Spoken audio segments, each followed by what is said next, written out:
This morning on that deadly engine explosion in midair on a Southwest Airlines flight. We now know the name and a little bit more about the woman who was killed on board. She's 43-year-old mother of two, Jennifer Riordan. She was traveling Southwest on a business trip. Passengers on board recorded those panic moments on their phones. ABC's Diane Macedo has the latest.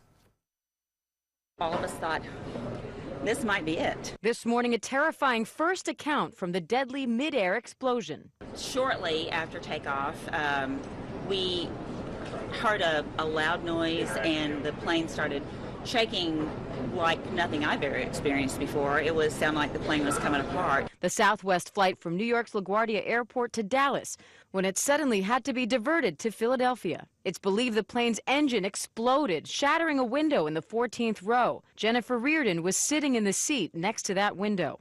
Witnesses say she was nearly sucked out of the plane. Peggy Phillips, a retired registered nurse, rushed to Riordan's aid. The window had broken and the suction, negative pressure, had pulled her outside the plane partially.